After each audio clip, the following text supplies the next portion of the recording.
Deuxième partie. Nos difficultés sont dues en grande partie aux idées confuses et à l'ignorance de nos préférences véritables.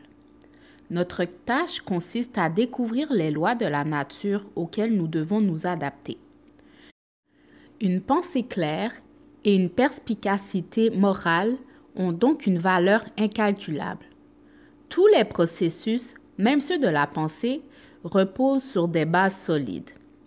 Plus les sensibilités sont vives, le jugement aigu, le goût délicat, les sentiments moraux raffinés, l'intelligence subtile, l'aspiration élevée, et plus intenses et pures sont les satisfactions qu'offre l'existence.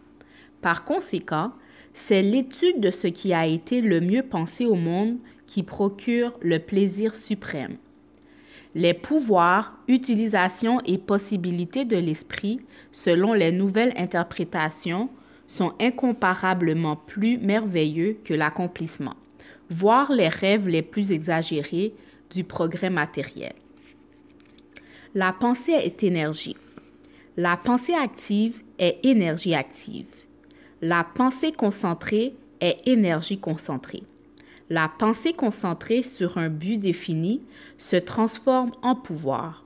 Tel est le pouvoir utilisé par ceux qui ne croient ni en la vertu de la pauvreté, ni en la beauté de l'abnégation, mais qui les perçoivent comme la parole des faibles. La capacité de recevoir et de manifester ce pouvoir repose sur la capacité de reconnaître l'énergie infinie à jamais présente en l'homme. Cette énergie qui crée et recrée constamment son corps et son esprit et qui est prête à tout moment à se manifester à travers lui de n'importe quelle manière utile. Toute manifestation dans la vie externe de la personne sera exactement proportionnelle à sa reconnaissance de cette vérité. La deuxième partie explique la méthode par laquelle ceci s'accomplit. 1. Les opérations de l'esprit sont produites par deux modes d'activité parallèles. L'un est conscient et l'autre inconscient. Le professeur Davidson dit « Celui qui croit éclairer la gamme entière de l'action mentale par la lumière de sa propre conscience n'est pas différent de celui qui tenterait d'éclairer l'univers à l'aide d'une chandelle. » 2. Les processus logiques inconscients sont menés avec une certitude et une régularité telle que toute possibilité d'erreur serait impossible. Notre esprit est ainsi conçu qu'il nous prépare les bases les plus solides de la connaissance, sans que nous ayons la moindre idée de son mode de fonctionnement. 3. L'âme est consciente, telle une bienveillante étrangère, fonctionne et agit à notre avantage en ne déposant en notre sein que le fruit mûr. Ainsi, l'analyse ultime des processus de la pensée nous montre que l'inconscient est le théâtre des plus importants phénomènes mentaux. 4. C'est grâce à l'inconscient que Shakespeare doit avoir perçu sans effort les grandes vérités cachées au conscient de l'étudiant, que Phidias a façonné le marbre et le bronze, que Raphaël a peint ses madones et que Beethoven a composé ses symphonies. 5. La facilité et la perfection reposent entièrement sur le degré auquel nous cessons de dépendre de la conscience. La parfaite exécution d'activités telles que jouer du piano, patiner, taper à la machine et entreprendre avec habileté dépend du processus de l'inconscient. Le prodige dont fait preuve celui qui joue un morceau brillant au piano tout en menant une conversation vigoureuse montre la grandeur de nos pouvoirs inconscients. 6. Nous sommes tous conscients de notre dépendance de l'inconscient. Plus nos pensées sont grandes, nobles, brillantes, plus il nous est évident que leur origine dépasse notre compétence. Nous nous trouvons dotés de tact, d'instinct, du sens du beau dans l'art, dans la musique, etc., alors que nous sommes totalement inconscients de leur origine ou de leur localisation. 7. La valeur de l'inconscient est énorme. Il nous inspire, Il nous avertit. Il nous fournit des noms, des faits et des scènes provenant de l'entrepôt de notre mémoire. Il dirige nos pensées, nos goûts et accomplit des tâches si complexes qu'aucun esprit conscient, même s'il en avait le pouvoir, n'est capable de réaliser. 8. Nous pouvons marcher à notre guise. Nous pouvons soulever le bras quand bon nous semble. Nous pouvons porter notre attention sur n'importe quel sujet à notre guise, en utilisant notre vision et notre ouïe. Toutefois, nous ne pouvons arrêter les battements de notre cœur, ni notre circulation sanguine, ni notre croissance, ni la formation de nos tissus nerveux et musculaires, ni la construction de nos os, ni bien d'autres de ces importants processus vitaux. 9. Si nous comparons ces deux ensembles d'actions, celle décrétée par la volonté du moment et l'autre qui suit un cours majestueux et rythmique, soumise à aucune indécision mais constante, nous ressentons le plus grand respect pour cette dernière et demandons à en percer le mystère.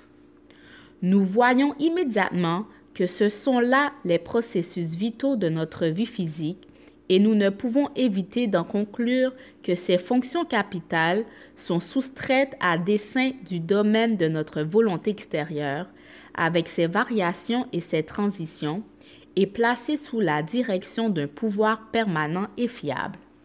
10. De ces deux pouvoirs, l'extérieur et le véritable a été dénommé l'esprit conscient ou l'esprit objectif, traitant des objets extérieurs.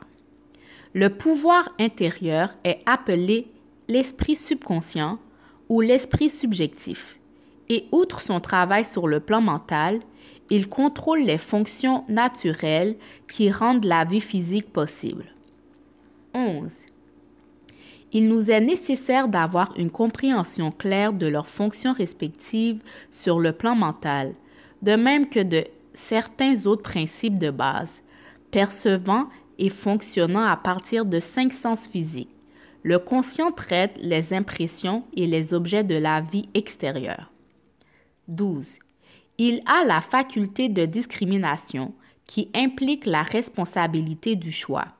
Il a le pouvoir du raisonnement, qu'il soit inductif, déductif, analytique ou syllogistique. Et ce pouvoir peut être développé à un degré élevé. C'est le siège de la volonté, avec toutes les énergies qui en découlent. 13. Non seulement il peut impressionner d'autres esprits, mais il peut diriger l'inconscient. En ce sens, le conscient est souverain et joue le rôle de gardien responsable de l'inconscient. C'est cette haute fonction qui est à même de renverser complètement les conditions de votre vie. 14. Il est souvent avéré que les états de peur, de soucis, de pauvreté, de maladie, de désharmonie et de maux de toutes sortes nous dominent en raison des fausses suggestions que l'inconscient, sans surveillance, accepte. Tout ceci peut être entièrement évité par l'action protectrice et vigilante du conscient exercé. On peut ainsi correctement l'appeler le gardien de la porte du royaume de l'inconscient. 13. Un auteur a exprimé ainsi la principale distinction entre les deux phases de l'esprit. Le conscient est la volonté douée de raison. L'inconscient est le désir instinctif, le résultat de la volonté douée de raison passée. 16. L'inconscient tire des conclusions justes et précises des hypothèses fournies par les sources extérieures. Lorsque l'hypothèse est vraie, l'inconscient en tire une conclusion parfaite, mais lorsque l'hypothèse ou la suggestion est fausse, la structure tout entière s'effondre. L'inconscient ne s'engage pas dans le processus de démonstration. Il se repose sur le conscient, le gardien de la porte, pour se prémunir contre les impressions erronées. 17. Admettant toute suggestion comme vraie, l'inconscient se met immédiatement à agir sur celle-ci dans la totalité de son champ de travail étendu. Le conscient peut suggérer la vérité ou l'erreur. Dans ce dernier cas, c'est au péril de l'être tout entier. 18. Le conscient doit être vigilant à tout moment aux heures d'éveil. Lorsque le gardien manque de vigilance ou qu'il suspend son calme jugement en raison d'une multitude de circonstances, l'inconscient demeure alors sans surveillance et est vulnérable aux suggestions provenant de toutes les sources possibles. Les conditions les plus dangereuses se révèlent durant l'excitation sauvage de la panique, au sommet de la colère, lors des impulsions de la foule irresponsable ou à tout autre moment de passion outrancière. L'inconscient est alors ouvert à la suggestion de la peur, de la haine, de l'égoïsme, de la cupidité, de l'autodévalorisation et d'autres forces négatives dérivées des personnes ou des circonstances environnantes. Le résultat est habituellement malsain à l'extrême et entraîne des conséquences pouvant l'affliger pendant longtemps. D'où l'extrême importance de protéger l'inconscient des fausses impressions. 19. L'inconscient perçoit par l'intuition. Par conséquent, ces processus sont rapides. Il n'attend pas les méthodes lentes du raisonnement conscient. En fait, il ne peut pas les utiliser. 20. L'inconscient ne dort jamais, ne se repose jamais, pas plus que votre cœur ou votre sang. Il a été constaté qu'en énonçant simplement à l'inconscient certaines choses spécifiques à accomplir, il met en mouvement des forces qui mènent au résultat désiré. Nous nous trouvons ici devant une source de pouvoir qui nous met en relation avec l'omnipotence. Nous voici en présence d'un principe profond qui vaut la peine d'être étudié très sérieusement. 21. Le fonctionnement de cette loi est intéressant. Ceux qui l'appliquent constatent que lorsqu'ils s'en vont rencontrer la personne avec laquelle ils anticipent une entrevue difficile, quelque chose les a devancés et a dissous les différences supposées. Tout a changé, tout est harmonieux. Ils constatent que lorsqu'une difficulté d'ordre commercial surgit, ils peuvent se permettre de la retarder et que quelque chose leur suggère la solution appropriée. Tout s'arrange pour le mieux. En fait, ceux qui ont appris à faire confiance à leur inconscient constatent qu'ils disposent d'infinies ressources à leur service. 22. L'inconscient est le siège de nos principes et de nos aspirations. C'est la source de nos idéaux artistiques et altruistes. Ces instincts ne peuvent être renversés que par un processus complexe et élaboré visant à miner ces principes innés. 23. L'inconscient ne peut contester. Par conséquent, s'il a accepté de fausses suggestions, la méthode la plus sûre pour les surmonter consiste à utiliser une force contre-suggestion, fréquemment répétée, que l'esprit doit accepter et à former de ce fait de nouvelles et saines habitudes de pensée et de vie, parce que l'inconscient est le siège de l'habitude. Ce que nous faisons encore et encore devient mécanique. Il ne s'agit plus d'un acte de jugement, mais de creuser un sillon profond dans l'inconscient. Ceci est bénéfique pour nous si l'habitude est saine et exacte. Si elle est nocive et erronée, le remède consiste à reconnaître l'omnipotence de l'inconscient et à nous suggérer la liberté réelle qui est la nôtre actuellement. L'inconscient étant créateur et un avec notre source divine, il va immédiatement créer la liberté suggérée. 24. Résumons-nous. Les fonctions normales de l'inconscient sur le côté physique concernant les processus réguliers et vitaux, la conservation de la vie et la restauration de la santé, ainsi que le souci de la progéniture, qui implique un désir instinctif de préserver toute vie et d'améliorer généralement ses conditions. 25. Du côté mental, c'est l'entrepôt de la mémoire. Il héberge les merveilleux messagers de la pensée qui travaillent sans être entravés par le temps ou l'espace. C'est la fontaine de l'initiative pratique et des forces constructives de la vie. C'est le siège de l'habitude. 26. Du côté spirituel, c'est la source des idéaux, de l'aspiration, de l'imagination est le canal par lequel nous reconnaissons notre source divine, et dans la mesure où nous reconnaissons cette divinité, nous communions avec la source du pouvoir. 27. On peut se demander, comment l'inconscient change-t-il les conditions? La réponse est parce que l'inconscient est une partie de l'esprit universel et qu'une partie doit être la même en nature et en qualité que le tout. La seule différence se situe sur le plan du degré. Le tout, comme nous le savons, est créateur. En fait, c'est le seul créateur qui soit. Par conséquent, nous constatons que l'esprit est créateur et comme la pensée est la seule activité de l'esprit, la pensée doit nécessairement être créatrice, elle aussi. 28. Mais nous constaterons qu'il y a une grande différence entre simplement penser et consciemment diriger notre pensée, systématiquement et de manière constructive. Lorsque nous procédons ainsi, nous harmonisons notre esprit avec l'esprit universel. Nous nous accordons avec l'infini. Nous appliquons la force la plus puissante qui existe, le pouvoir créateur de l'esprit universel. Ceci, comme tout le reste, est régi par une loi naturelle. Il s'agit de la loi de l'attraction, selon laquelle l'esprit est créateur et se met automatiquement en corrélation avec son objet pour le manifester. 29. La semaine dernière, je vous ai donné un exercice qui devait vous permettre d'assurer le contrôle de votre corps physique. Si vous l'avez accompli, vous êtes prêt à continuer. Cette fois, vous allez apprendre à contrôler vos pensées.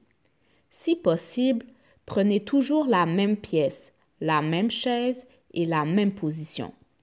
Dans certaines circonstances, ce n'est pas toujours possible d'utiliser la même pièce. Si c'est le cas, exploitez simplement au mieux les conditions disponibles. Maintenant, demeurez parfaitement calme comme lors de l'exercice précédent, mais neutralisez toute pensée.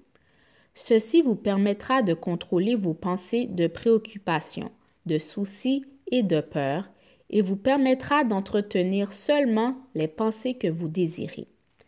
Poursuivez cet exercice jusqu'à le maîtriser totalement. 30. Vous ne pourrez pas poursuivre cet exercice au-delà d'un certain temps, mais c'est un exercice précieux parce qu'il vous offre une démonstration très pratique du grand nombre de pensées qui tentent constamment d'accéder à votre monde mental. 31. La semaine prochaine, vous recevrez les instructions relatives à un exercice susceptible d'être un peu plus intéressant, mais il est nécessaire que vous maîtrisiez d'abord celui-ci. La cause et l'effet sont aussi absolus et constants dans le royaume caché de la pensée que dans le monde des choses visibles et matérielles. L'esprit est le maître tisserand du vêtement intérieur du caractère et du vêtement extérieur des circonstances. James Allen. Deuxième partie, question d'étude. 11. Quels sont les deux modes d'activité mentale? Le conscient et l'inconscient. 12. De quoi dépendent la faculté et la perfection? La faculté et la perfection dépendent entièrement de notre degré d'indépendance vis-à-vis du conscient. 13. Quelle est la valeur de l'inconscient? Elle est énorme. Il nous guide, nous avertit. Il contrôle les processus vitaux et est le siège de la mémoire. 14. Citez quelques fonctions du conscient. Il a la faculté de discrimination. Il a le pouvoir du raisonnement. Il est le siège de la volonté et peut influencer l'inconscient. 15. En quoi le conscient et l'inconscient se distinguent-ils? Le conscient est volonté dotée de raison. Le conscient est désir instinctif, le résultat d'une volonté dotée de raison passée. 16. Quelle méthode est nécessaire pour influencer l'inconscient? Déclarez mentalement ce que vous voulez. 17. Quel en sera le résultat? Si le désir est en harmonie avec le mouvement en avant du grand tout, des forces seront mises en mouvement et apporteront le résultat. 18. Quel est le résultat du fonctionnement de cette loi? Notre environnement reflète les conditions correspondant à l'attitude mentale prédominante que nous entretenons. 19. Quel nom a été donné à cette loi? La loi de l'attraction. 20. Comment cette loi est-elle énoncée? La pensée est une énergie créatrice qui se mettra automatiquement en corrélation avec son objet pour le manifester.